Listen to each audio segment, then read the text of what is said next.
endless curves everywhere. This system has been used for over 1,000 years. We must have gotten into one of those tourist traps. Rice is everything in Bali. It's quite expensive. It was 100,000 per person. And it looks like we've timed it just right. Yeah, it looks like he's meditating. Heavy rice on their backs and climbing these stairs. I just don't know how they do it. That's more than twice the global average. Every year, more and more rice terraces are being destroyed. You know, if I could only spend one day here in Bali. You like that? Yes, I'm glad you ordered them. No motorcycles, no traffic. Bali's path to inspiration. They'll eat you alive, I swear. Unofficial capital of digital nomads. Would you live here, Mihai? For about $1,000 to $1,500 a month, you can live in a villa. Good morning, guys. Here from another beautiful day in Bali. So this morning we've come to Tegallalang, some of the most beautiful and picturesque rice terraces here in Bali. I'm pretty sure you've seen them everywhere. They're on every Bali postcard, every travel vlog, documentary, you name it, social media. So they are very popular, but nonetheless, they are very spectacular. They are the image of Bali itself. You know, because this is such a popular place, we came quite early this morning, around 7 a.m. And the entrance fee was 25,000 rupiah per person. So that's around $1.50 US. But just have a look at how beautiful and green they are. Absolutely mind-blowing.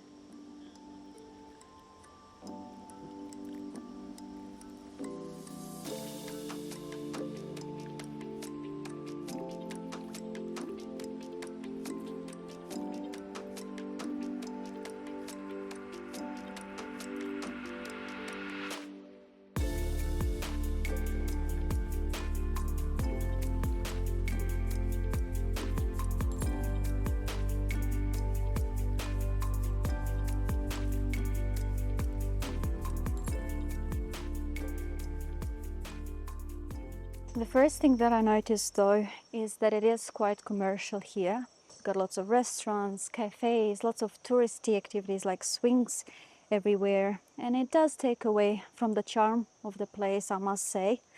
First time we came to Tegallalang was about 5 years ago, and we got into a tourist trap because there's a lot of entrances here. Even though the terraces are big, there's not a single one main entrance. So it's really hard to find the main area. And because of that, there's a lot of private businesses who will try and charge you more. And when you go in, they only have a small section of the rice terraces. And the rest, everywhere you'll just see swings and all sorts of clutter, I would say. So the driver took us to one of those private businesses. And apart from being charged more, the view wasn't that great at all. So I really didn't think much of them when I first came, and kind of never wanted to come back, to be honest with you.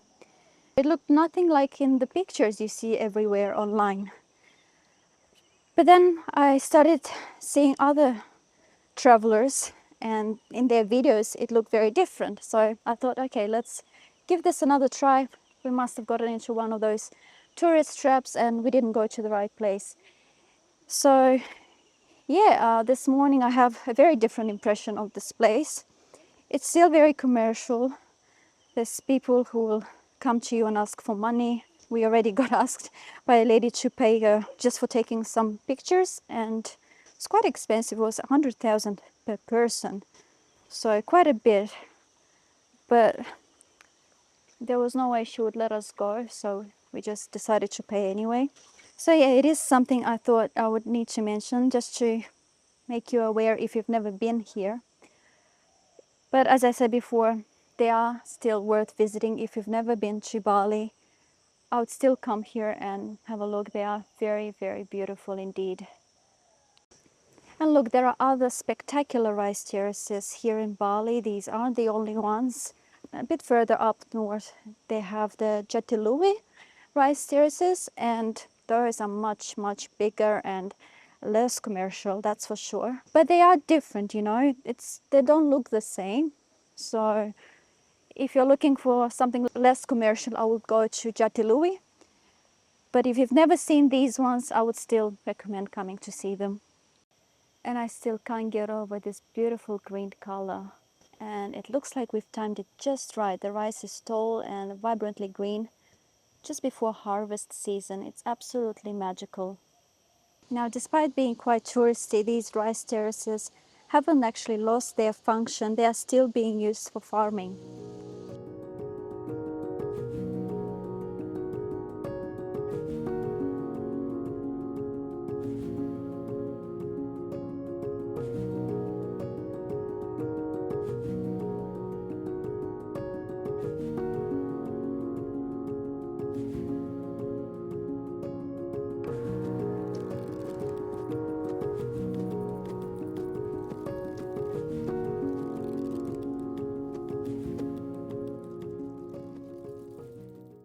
Bali's rice terraces are not only stunning but also a brilliant example of the island's ancient and quite sophisticated irrigation system called subak.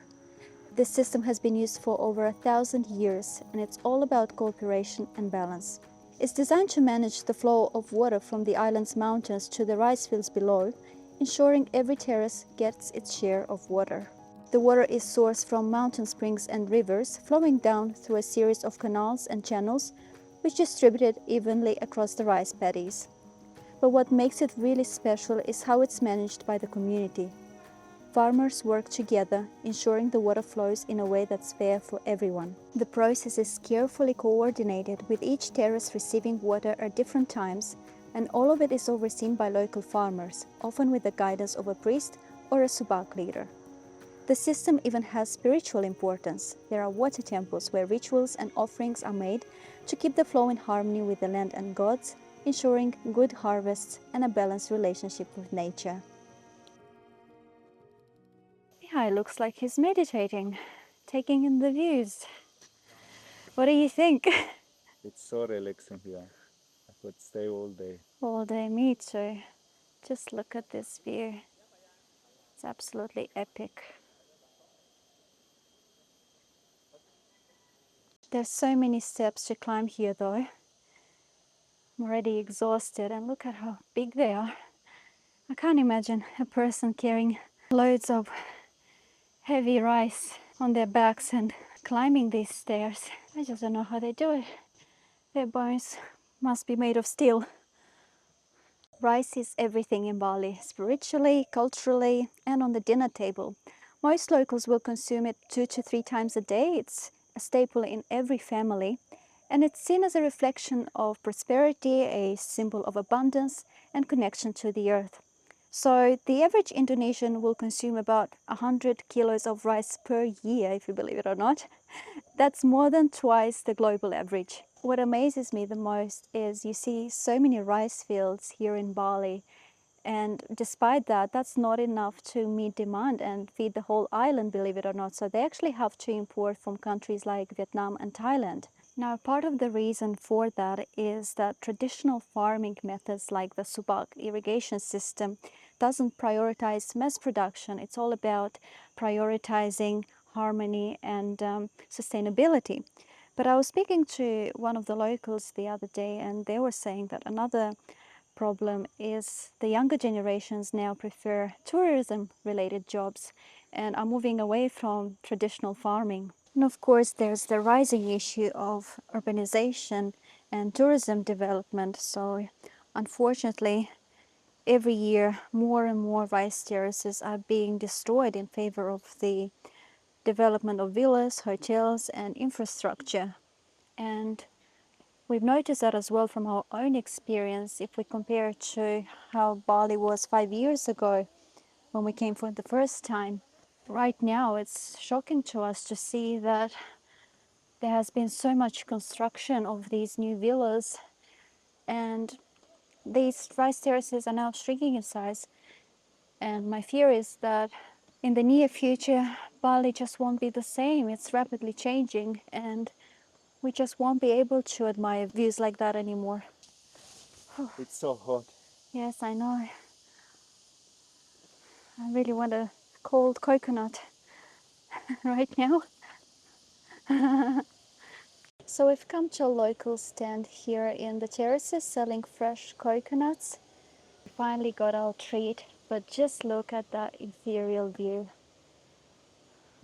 Just no words. So it was initially 30,000 each, but the lady gave it to us for 25 because we bought two. That's around $3 US. Not bad. It is slightly cheaper if you get them in the streets. You only get them for 20,000. But what can I say? You do get these views, so I can't really complain, can I? For this view, it's the best price for coconut. Yes, and besides, you do pay a lot more in other countries for coconuts, so that's still very cheap. Sometimes you can pay $10, $5 to $10. Yes, we've been to countries where they would charge us $10 for a coconut. So yes, Seychelles? yes, in Seychelles, I remember it was really expensive, but here it's still pretty affordable. That's so refreshing. You know, if I could only spend one day here in Bali, it would be just drinking a coconut and admiring a view like this. Just this one experience alone, I think, is really definitely worth coming here for 100%. Endless curves everywhere. Wow. And what's interesting is that these curves aren't actually random. They're designed to maximize water flow and reduce erosion. So it's both art and engineering at the same time. So we just finished here at the Tegallalang Rice Terraces. It's so hot. It is boiling hot, so we're gonna head back to our accommodation in the center of Ubud just to rest for a while before heading to our next spot. So, but I just wanted to show you the entrance because there is no official name to the entrance we came through. And like I said at the beginning of the video, you can get tricked into going to these privately owned businesses and paying a lot more if you don't know where to go. And obviously, there isn't a lot of area over there to even walk, so there's just touristy stuff over there. So I'll just show you what this place looks like. So hopefully that can help you um, get to the right entrance. You'll see a little heart over there for posing, and there's also a restaurant with a pool on the left-hand side. So that's really the only indicator I can give you. Apart from that, if I show you the street, it's probably not going to be much help. It can be tricky. But yeah, just be aware that this is the right entrance where you pay the right price.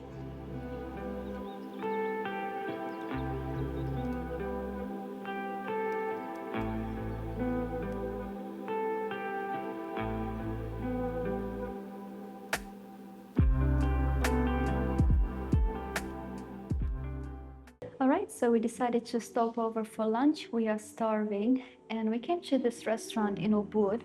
It's relatively new, but we came here the other day and the food was absolutely delicious. So we're hoping to have the same experience today.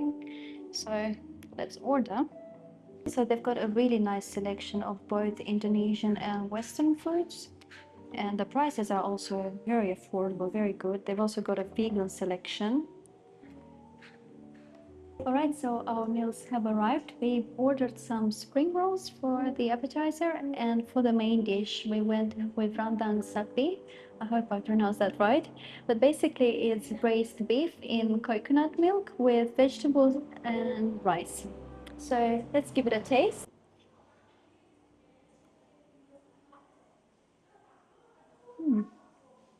Very nice. How's the meat? Soft? Very tender. The meat is very tender, it just falls apart in your mouth. You can really feel the complex mixture of ingredients. I can feel the garlic, the ginger, there's lemongrass, a bit of chili coming through. It's not too spicy, in fact, it's quite well balanced. And let's try the vegetables as well.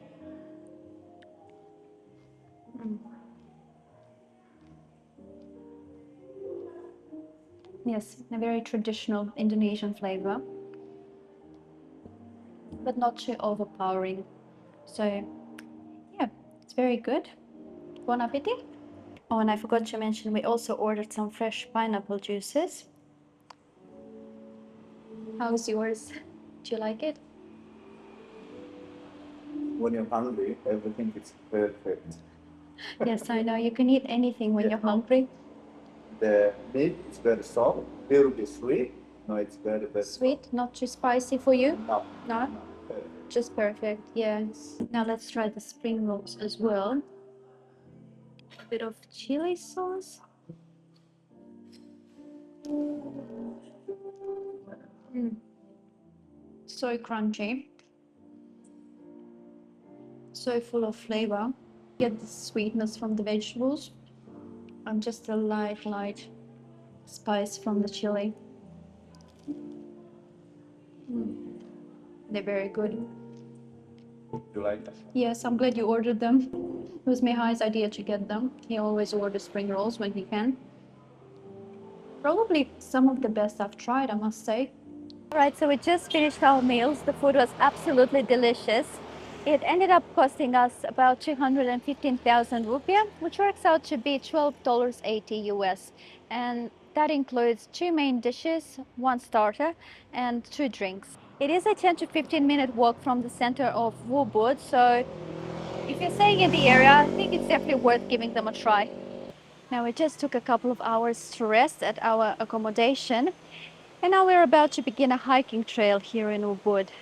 The hiking trail is called Campuhan Ridge Walk. Now, I'm not sure whether that's how you pronounce it, but the word itself actually means confluence. So you've got 2 rivers, and they meet in this spot right here. So you've got one river flowing from this side on the right, and then the other one just on the opposite side. And the place where they meet in Balinese culture is considered a sacred place or a very high energy place. It also symbolizes the balance between feminine and masculine energy. And because this is such a sacred place, right here at the top of this junction, they built a temple. Just like all the other temples, it was built in the traditional Balinese style with all the different figures from Balinese mythology. Pretty cool way to start a walk. This temple is absolutely stunning.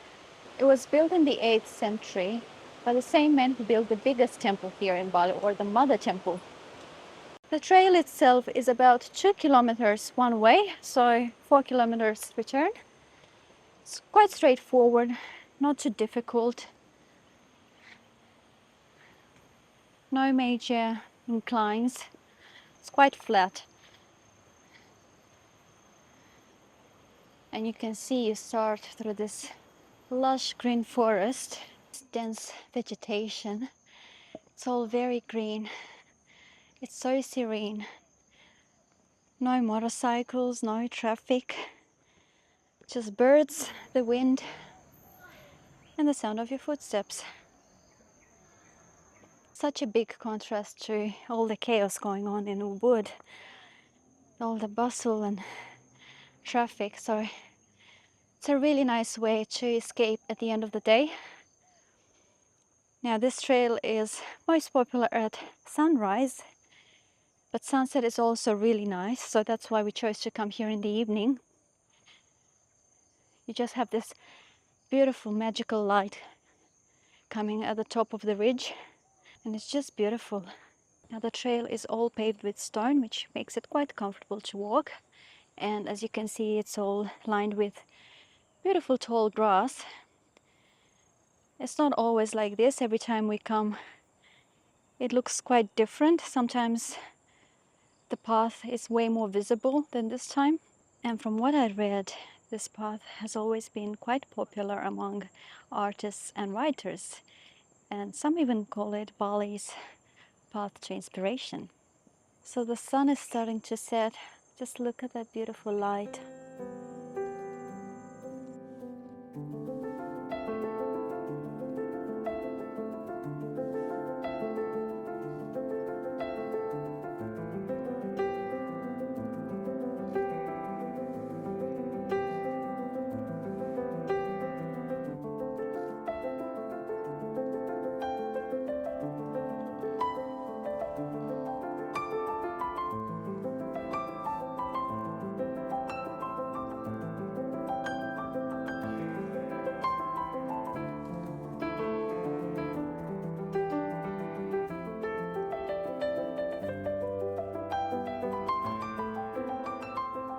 Now, obviously, this is such a popular trail, and I've seen quite a large crowd this evening.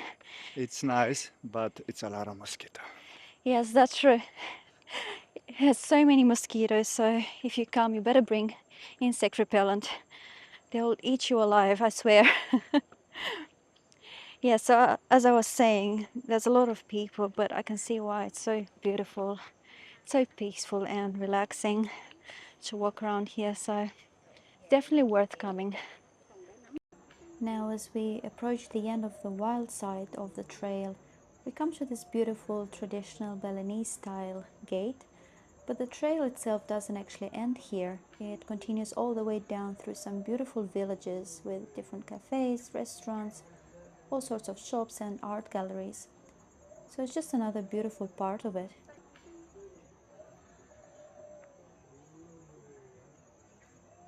Now, apart from having beautiful rice fields and temples, Ubud has also become the unofficial capital of digital nomads.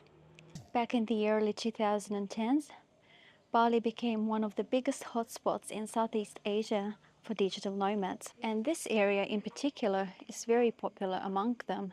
You've got people coming from all over the world, from Europe, US, Brazil, South Africa. They're doing all sorts of things: coaching, writing, design, yoga classes, all kind of creatives come here to Bali.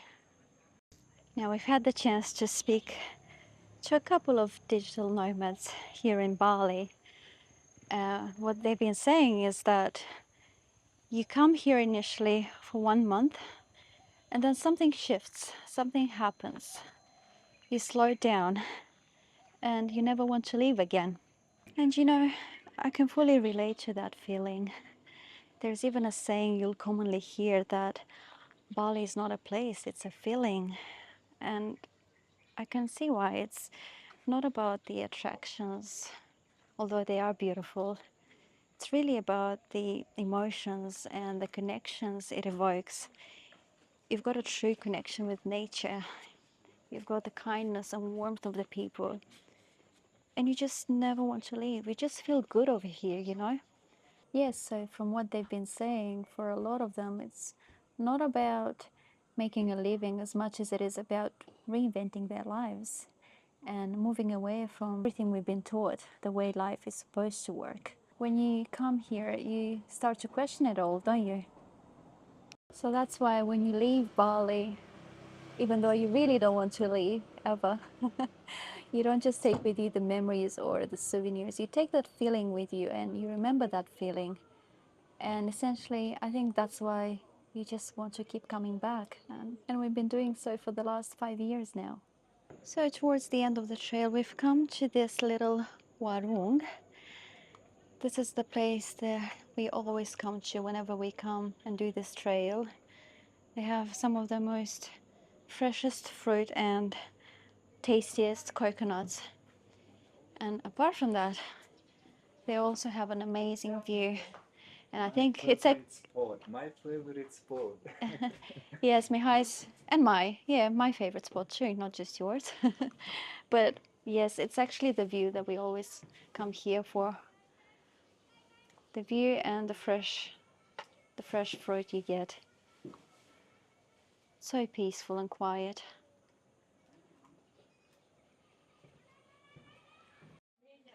And our coconut has arrived, and just look at this beautiful presentation.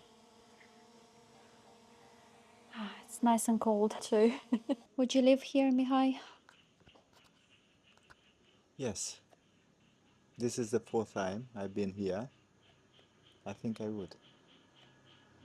Yeah, I agree with you, and it's honestly so easy to see why so many people choose to live here. I mean, think about it. For about $1,000 to $1,500 a month, you can live in a villa, you can rent a scooter, eat amazing food, and maybe even get a few massages along the way. So it's all very affordable. It's just a dream. So our food platter has arrived, also beautifully presented. It's a shame you can't really see the view anymore though. We got here quite late, but it's still a nice atmosphere though. Alright, so one platter of fruit and a fresh coconut cost us about 53,000 rupees, which is close to $3 US. It's quite late, as you can see. It's already very dark outside and we are exhausted, so I think we'll head back to our homestay now. Thank you so much for watching, and if you'd like to support us, please like this video, share it with your friends, and subscribe to our channel. We'll see you in the next one. Bye!